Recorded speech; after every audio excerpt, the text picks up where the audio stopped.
কিছু গুরুত্বপূর্ণ খবর আছে। ১ম যে খবরটি রয়েছে সেটি হলো ডোনাল্ড ট্রাম্পকে চীন কি বার্তা দিল ইরান ইস্যুতে? পাশাপাশি যখন ডোনাল্ড ট্রাম্প চীনে আছেন, ঠিক সেই সময়টি ইরানের পররাষ্ট্রমন্ত্রী আব্বাস আরাগচি ভারত সফরে আছেন। অন্যদিকে গুরুত্বপূর্ণ খবর হলো লেবাননের হিজবুল বাহিনী আমাদের নেতাকাকুর বাহিনীকে খুঁজে, খুঁজে মারছে এখন।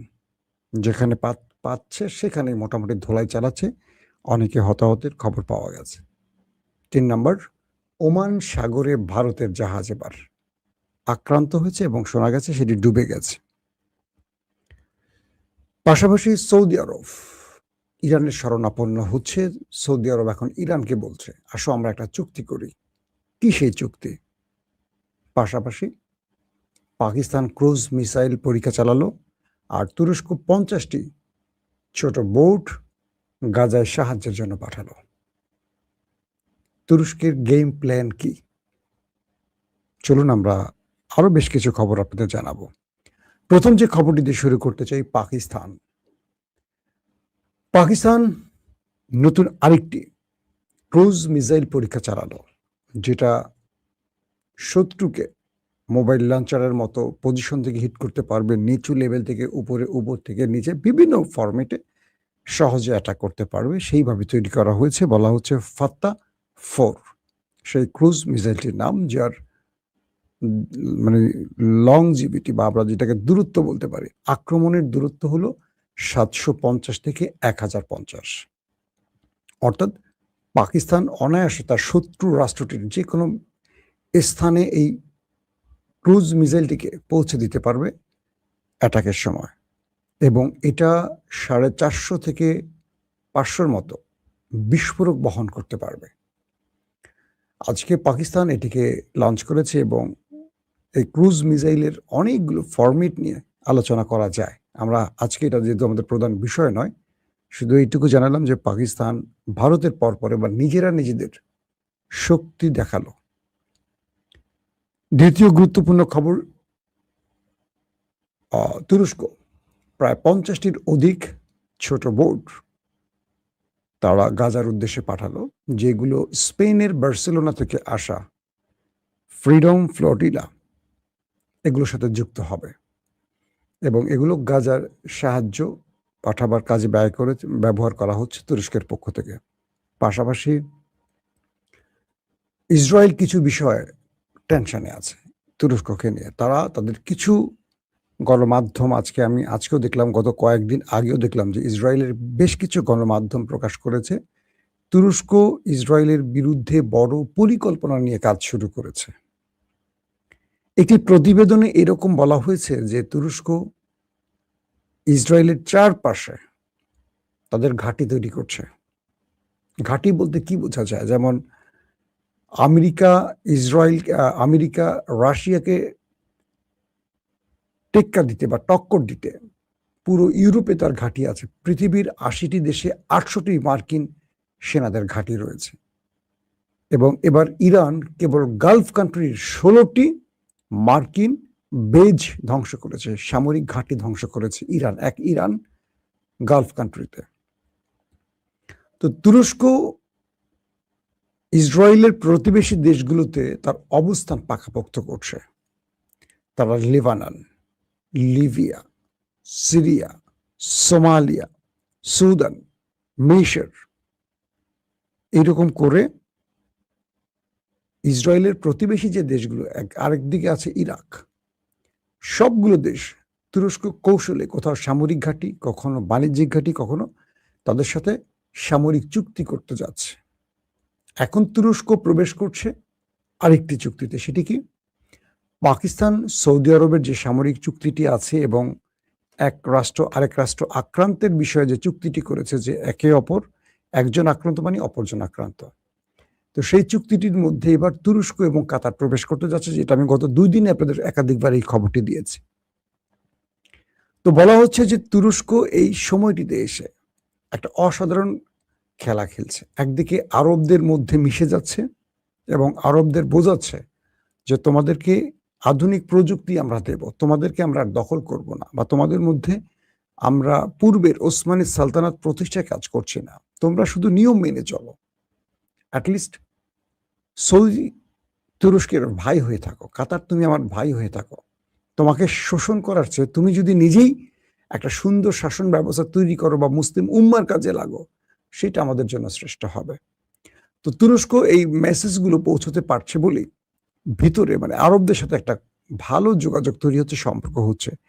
যে তুরস্কের সাথে মিশরের সম্পর্ক খুব খারাপ হয়ে গিয়েছিল ব্রাদারহুডের মুসলিম ব্রাদারহুডের মোহাম্মদ মুরসিকে সরাবার কারণে, সেই তুরস্ক মিশরের সাথে গাজা ইস্যুতে বা ইসরায়েলের উপর চাপ তৈরিতে ভালো সম্পর্ক সৃষ্টি করছে। আব্দুল ফাত্তাহ আল সিসির সাথে এখন এরদোয়ান চেষ্টা করছেন ভালো সম্পর্ক তৈরি করতে, কারণ একদিকে গাজাকে রক্ষা করতে হবে তুরস্ককে, অন্যদিকে ইসরায়েলের উপর চাপ তৈরি করতে হলে ইসরায়েলের প্রতিবেশী দেশ মিশরের সাথে সম্পর্ক সৃষ্টি করতে হবে।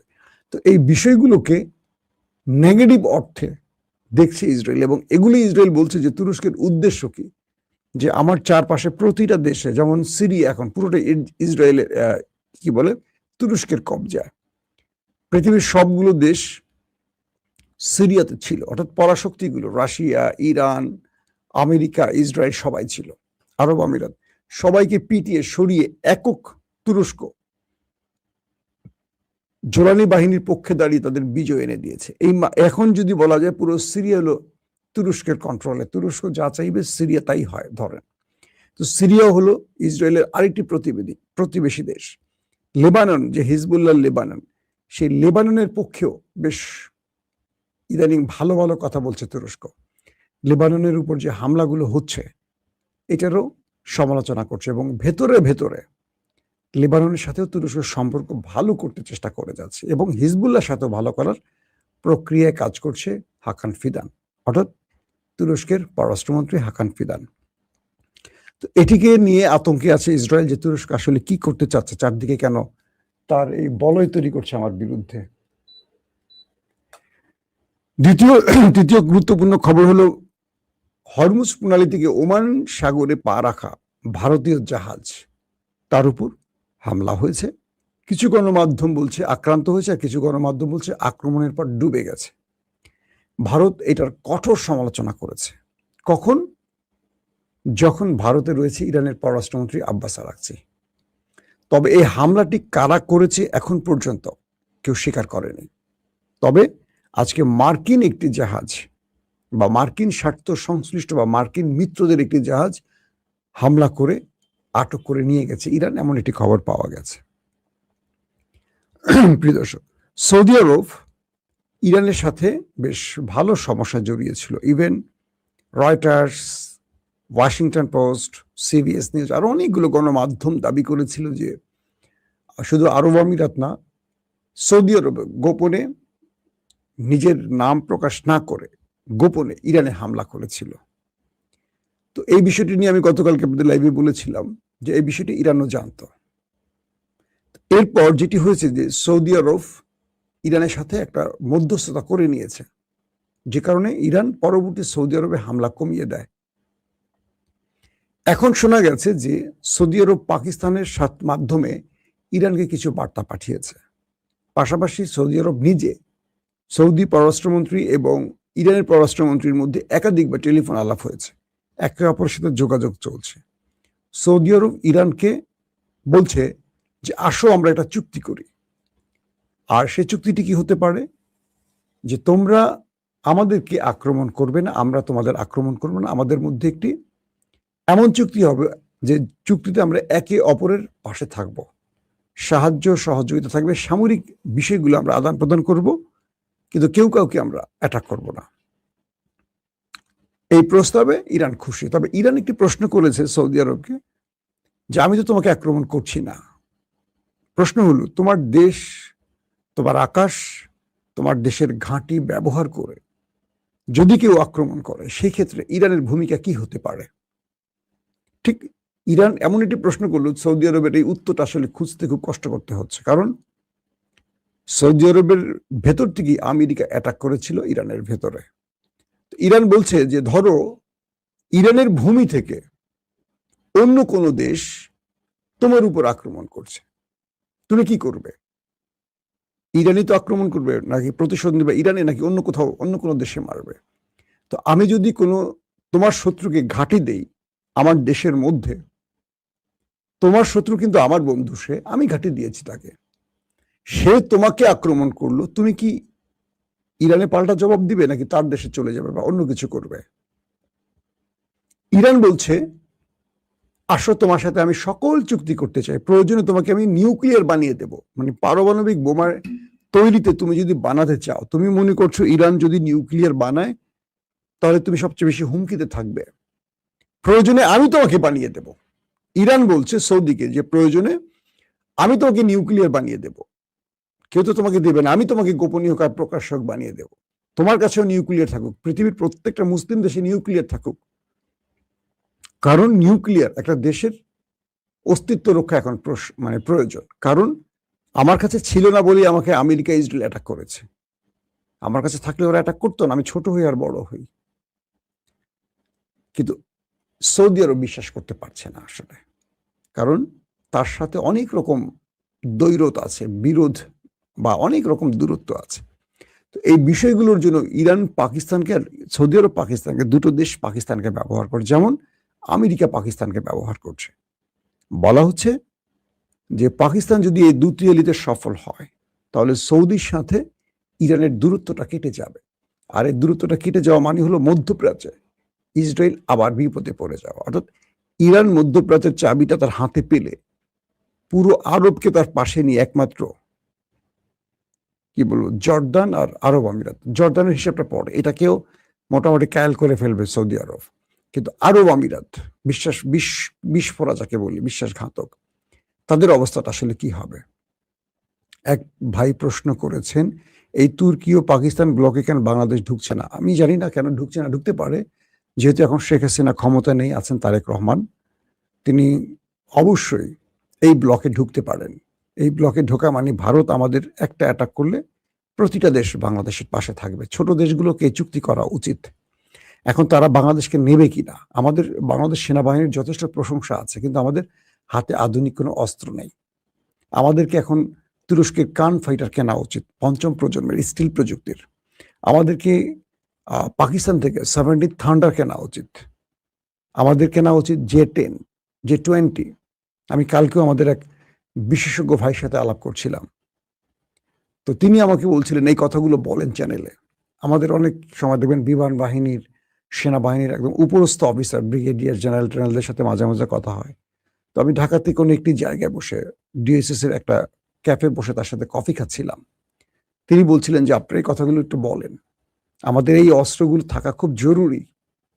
তার কথাটা আমার খুব ভালো লাগছে যে আজকে ইরান আমেরিকাকে জবাব দিচ্ছে, মাত্র দুটো প্রযুক্তি ইউজ করেছে, এক ড্রোন, সুইসাইড ড্রোন, আর হলো মিসাইল। ইরান ভেরিয়েন্ট মানে ব্যাপক ভয়াবহ কিছু মিসাইল তৈরি করেছে যেগুলো আমেরিকা এবং ইসরায়েলের কাঁপন ধরিয়ে দিয়েছে। কিন্তু দেখেন, পুরো আমেরিকার হাতে পৃথিবীর সবচেয়ে উন্নত প্রযুক্তি আছে, উন্নত সবকিছু আছে, সেই আমেরিকা, ইসরায়েল, যাদের কাছে পৃথিবীর সবচেয়ে দামি এবং উন্নত প্রযুক্তির অস্ত্র আছে, তাদেরকে মাত্র ড্রোন আর মিসাইল দিয়ে কিভাবে কাবু করলো?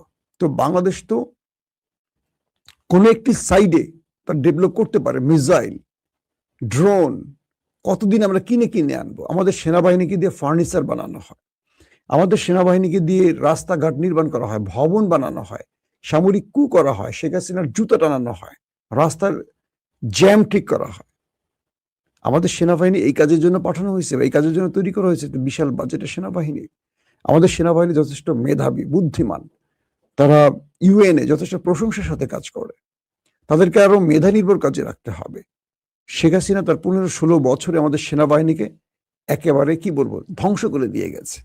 তাদেরকে রাজনৈতিক বলয়ে ফেলে শেখ হাসিনার গুণগান গিয়ে বড় বড় পদ বাগানো ছাড়া সেনাবাহিনী আর কি করেছে? ভবন, রাস্তাঘাট, ফার্নিচার এগুলি বানিয়েছে। আর পৃথিবীর বিভিন্ন দেশের সেনাবাহিনী ড্রোন, মিসাইল, তারা কি করছে, আমরা কি করছি? এই যে পাকিস্তান আজকে ক্রুজ মিসাইল পরীক্ষা চালালো, আমাদের বাংলাদেশের সেনাবাহিনী কবে একটি মিসাইল নিজেরা বানিয়ে পরীক্ষা চালাবে? তো এত বাজেট আমরা কেন খরচ করি? মানে রাষ্ট্রের ক্ষমতা কে বসবে, কখন 111 আসবে, কখন এটা করবে, এগুলোর জন্য কি আমরা রাখছি আমাদের সেনাবাহিনীকে?